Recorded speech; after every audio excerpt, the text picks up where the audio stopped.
Parce que comprendre l'autre, c'est le meilleur moyen de se comprendre soi-même.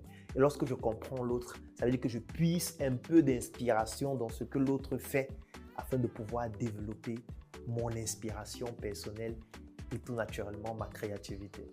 Donc, il est indispensable de voyager en commençant par le voyage intérieur, le voyage dans la vie et dans l'histoire des autres au travers de la lecture, de l'écriture, de la culture, de tout ce qui pourrait vous permettre de découvrir ce que les autres font, la musique, les films, le cinéma plus globalement, ainsi de suite.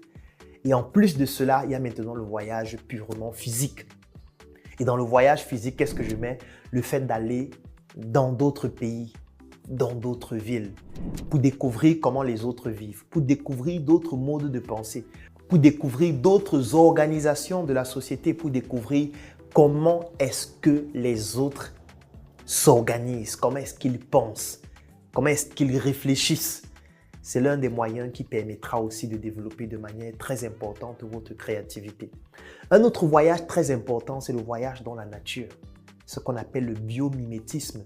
Ça veut dire d'aller essayer de comprendre comment la nature fonctionne pour pouvoir s'en inspirer dans ce que vous faites afin de résoudre vos problèmes. Parce que dans la nature aussi, il y a beaucoup de choses à apprendre au niveau des plantes, au niveau des animaux, au niveau des eaux, au niveau de toutes les espèces qui existent, au niveau de l'univers, au niveau des planètes, au niveau de l'air, du vent, au niveau de l'eau. Tout cela peut vous permettre de développer votre inspiration et votre créativité. Cela sont des voyages, cela représente des voyages que vous devez pouvoir effectuer.